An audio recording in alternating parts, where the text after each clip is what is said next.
بسم اللہ الرحمن الرحیم للذین استجابوا لربهم الحسنى والذین لم يستجیبوا له لو ان لهم ما فی الارض جميعا ومثله معه لافتدوا به اولئک لهم سوء الحساب ومأواهم جہنم وبئس المہاد۔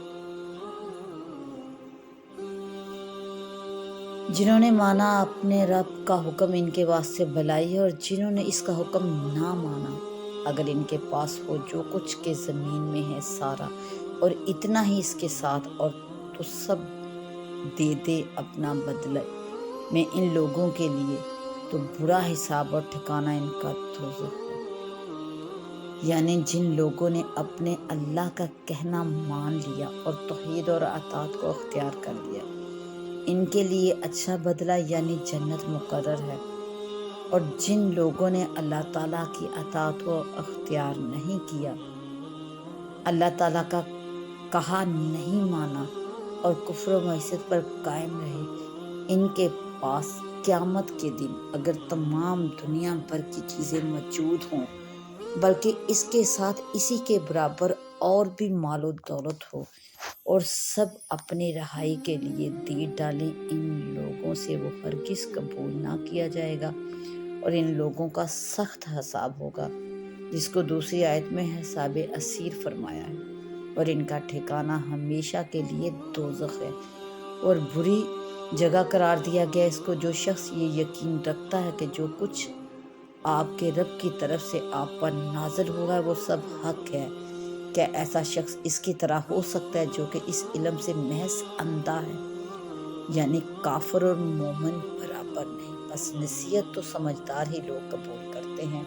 اور یہ سمجھدار لوگ ایسے ہیں کہ اللہ سے جو کچھ انہوں نے عہد کیا ہے اس کو پورا کرتے ہیں اور اس عہد کو توڑتے نہیں، اور یہ ایسے ہیں کہ اللہ نے جن علاقوں کے قائم رکھنے کا حکم کیا ہے ان کو قائم رکھتے ہیں، اور اپنے رب سے ڈرتے ہیں، اور سخت عذاب کا ڈر خوف رکھتے ہیں جو کفار کے ساتھ خاص ہوگا، اس لیے کفر سے بچتے ہیں۔ اور یہ لوگ ایسے ہیں کہ اپنے اللہ کی رضامندی کہ جو یہاں رہ کر دین حق پر مضبوط رہتے ہیں۔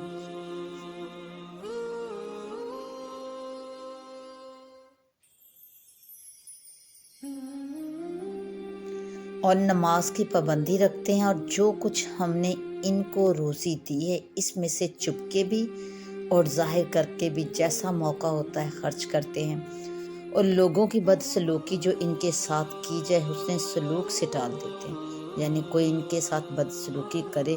تو کچھ خیال نہیں کرتے بلکہ اس کے ساتھ اچھا سلوک کرتے ہیں۔ اس جہان میں یعنی آخرت میں نیک انجام ان لوگوں کے لیے ہے، یعنی ہمیشہ رہنے کی جنتیں جن میں وہ لوگ بھی داخل ہوں گے، اور ان کے ماں باپ اور بیویاں اور اولاد میں جو جنت کے لائق یعنی مومن ہوں گے، اگرچہ وہ درجے میں ان کے برابر کے نہ ہوں، وہ بھی جنت میں ان کی برکت سے انہی کے درجوں میں داخل ہوں گے، اور فرشتے ان کے پاس ہر سمت کے دروازے سے آتے ہوں گے اور یہ کہتے ہوں گے کہ تم ہر آفت اور خطرہ سے صحیح سلامت رہو گے بدولت اس کے کہ تم دین حق پر مضبوط رہے تھے، سو اس جہان میں تمہارا انجام بہت اچھا ہے۔ أَفَمَن يَعْلَمُ أَنَّمَا أُنزِلَ عَلَيْكَ مِن رَّبِّكَ الْحَقُّ كَمَنْ هُوَ أَعْمَىٰ إِنَّمَا يَتَذَكَّرُ أُولُو الْأَلْبَابِ۔ پچھلی آیتوں میں حق اور باطل کو مثالوں کے ذریعے واضح کیا گیا۔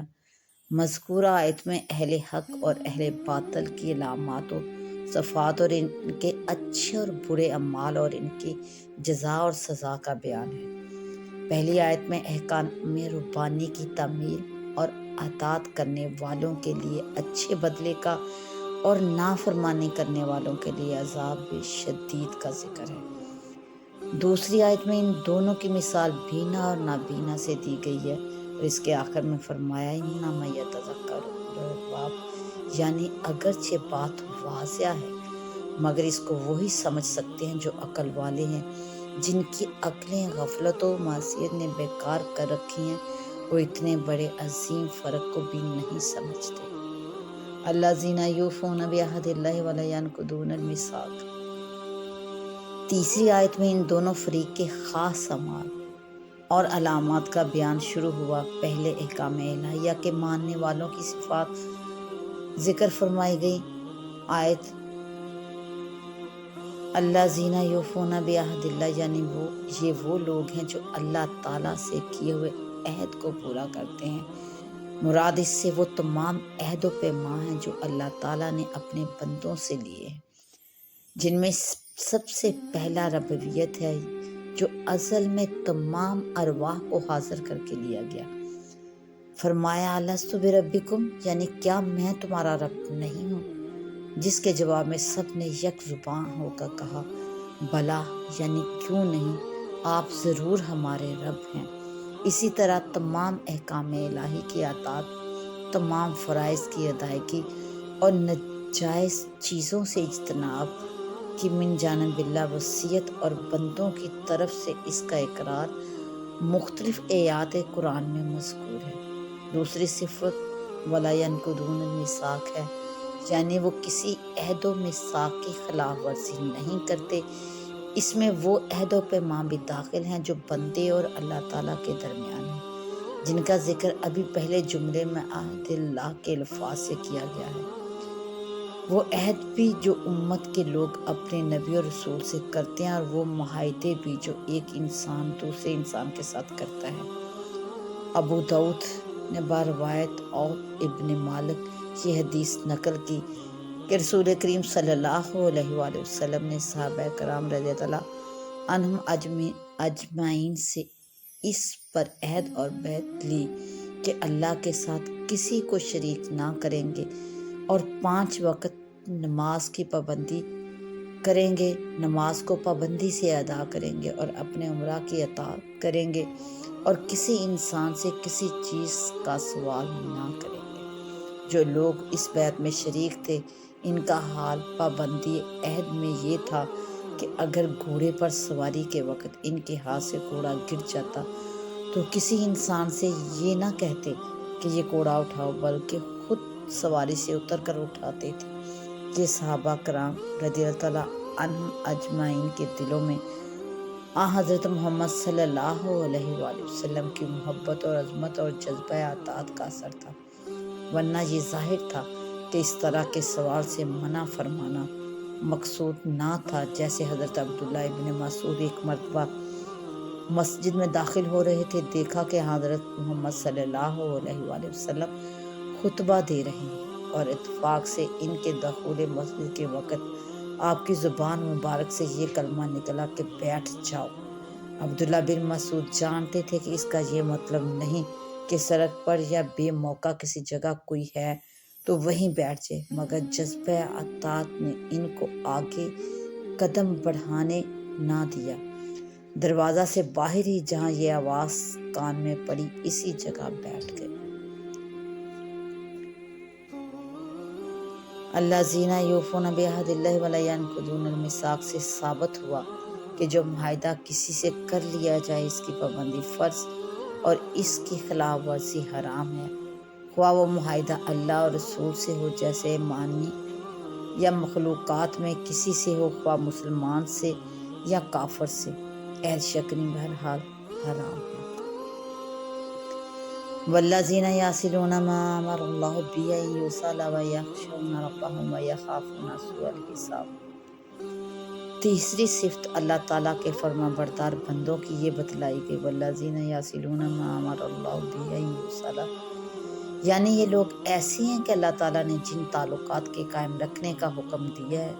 ان کو قائم رکھتے ہیں۔ اس کی مشہور تفسیر تو یہی ہے کہ رشتہ داری کے تعلقات قائم رکھنے اور ان کے تقاضوں پر عمل کرنے کا اللہ تعالیٰ نے جو حکم دیا، یہ لوگ ان تعلقات کو قائم رکھتے ہیں۔ بعض حضرات مفسرین نے فرمایا کہ اس سے مراد یہ ہے کہ یہ لوگ ایمان کے ساتھ عمل صالح کو، یا حضرت محمد صلی اللہ علیہ وآلہ وسلم اور قرآن پر ایمان کے ساتھ پچھلے انبیاء علیہم السلام اور ان کی کتابوں پر ایمان کو ملا دیتے ہیں۔ چوتھی صفت یہ بیان فرمائی وَيَخْشَوْنَ رَبَّهُمْ، یعنی یہ لوگ اپنے رب سے ڈرتے ہیں۔ یہاں لفظ خوف کے بجائے خشیہ کا لفظ استعمال کرنے میں اس طرف اشارہ ہے کہ یہ اللہ تعالیٰ سے ان کا خوف اس طرح کا نہیں جیسے درندہ جانور یا موذی انسان سے تباً خوف زدہ ہوا کرتا ہے، بلکہ ایسا خوف ہے جیسے اولاد کو ماں باپ کا، شاگرد کو استاد کا خوف عادتاً ہوتا ہے، کہ اس کا منشا کسی اظہار ثانی کا خوف نہیں ہوتا بلکہ عظمت و محبت کی وجہ سے خوف اس کا ہوتا ہے، کہیں ہمارا کوئی قول و فعل اللہ تعالیٰ کے نزدیک ناپسند اور مکروہ نہ ہو جائے۔ اس لیے مقام مدح میں جہاں کہیں اللہ تعالیٰ کے خوف کا ذکر ہے، عموماً وہاں یہی لفظ خشیہ کا استعمال ہوا ہے، کیونکہ خشیہ اسی خوف کو کہا جاتا ہے جو عظمت و محبت کی وجہ سے پیدا ہوتا ہے۔ اسی لیے اگلے جملے میں جہاں حساب کی سختی کا خوف بیان کیا گیا وہاں خشیت کا لفظ نہیں بلکہ خوف ہی کا لفظ استعمال ہوا ہے۔ ارشاد فرمایا وَيَخَافُونَ سُوءَ الْحِسَابِ، یعنی یہ لوگ برے حساب سے ڈرتے ہیں۔ برے حساب سے مراد حساب میں سختی اور جس رسی ہے۔ حضرت صدیقہ عائشہ رضی اللہ عنہا نے فرمایا کہ انسان کی نجات تو رحمت الہیہ سے ہو سکتی ہے کہ حساب و اعمال کے وقت اجمال اور عفو و درگزر سے کام لیا جائے، ورنہ جس شخص سے بھی پورا ذرہ ذرہ کا حساب لے لیا جائے اس کا عذاب سے بچنا ممکن نہیں، کیونکہ ایسا کون ہے جس سے کوئی گناہ خطا کبھی سرزد نہ ہوا ہو۔ یہ حساب کی سختی کا خوف نیک اور فرمانبردار لوگوں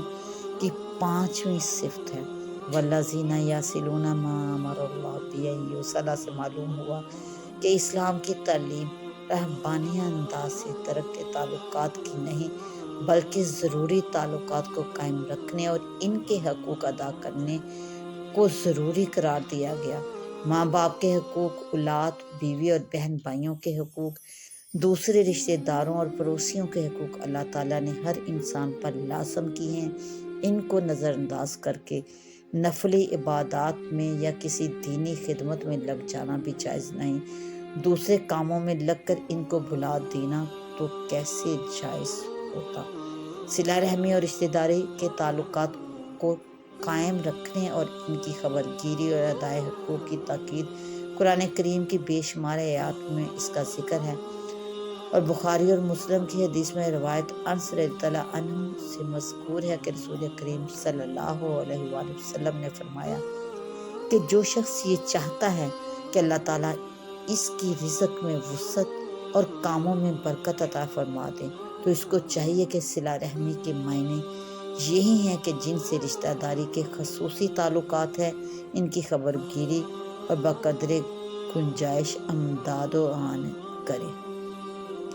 اور حضرت ابو ایوب انصاری رضی اللہ عنہ فرماتے ہیں کہ ایک گاؤں والا عربی حضرت صلی اللہ علیہ وآلہ وسلم کے مکان پر حاضر ہوا اور سوال کیا کہ مجھے یہ بتلا دیجئے کہ وہ عمل کون سا ہے جو جنت سے قریب اور جہنم سے دور کر دے۔ آپ صلی اللہ علیہ وآلہ وسلم نے ارشاد فرمایا کہ اللہ تعالیٰ کی عبادت کرو، اس کے ساتھ کسی کو شریک نہ ٹھہراؤ، نماز قائم کرو، زکوٰۃ ادا کرو اور صلہ رحمی کرو۔ اور صحیح بخاری میں روایت حضرت عبداللہ بن عمر رضی اللہ عنہ ذکر ہے کہ رسول کریم صلی اللہ علیہ وآلہ وسلم نے فرمایا کہ صلہ رحمی اتنی بات کا نام نہیں کہ تم دوسرے عزیز کے احسان کا بدلہ ادا کر دو، اور اس نے تمہارے ساتھ کوئی احسان کیا ہے تو تم اس پر احسان کرو، بلکہ اصل صلہ رحمی یہ ہے کہ تمہارے رشتہ دار عزیز تمہارے حقوق میں کوتاہی کرے، تم سے تعلق نہ رکھے، تم پھر بھی محض اللہ کے لیے اس سے تعلق کو قائم رکھو اور اس پر احسان کرو۔ رشتہ داروں کے حقوق ادا کرنے اور ان کے تعلقات کو نبھانے ہی کے خیال سے رسول کریم صلی اللہ علیہ وآلہ وسلم نے فرمایا کہ اپنے نسب ناموں کو محفوظ رکھو جن کے ذریعے تمہارے اپنے رشتہ دار محفوظ رہ سکے اور تم ان کے حقوق ادا کر سکو۔ پھر ارشاد فرمایا کہ صلہ رحمی کے فوائد یہ ہیں کہ اس سے آپس میں محبت پیدا ہوتی ہے اور مال میں برکت اور زیادتی ہوتی رہتی ہے اور عمر میں برکت ہوتی ہے۔ اور صحیح مسلم کی ایک حدیث میں ہے کہ رسول کریم صلی اللہ علیہ وآلہ وسلم نے فرمایا کہ بڑی صلہ رحمی یہ ہے کہ آدمی اپنے باپ کے انتقال کے بعد ان کے دوستوں سے وہی تعلقات قائم رکھے جو باپ کے سامنے تھے۔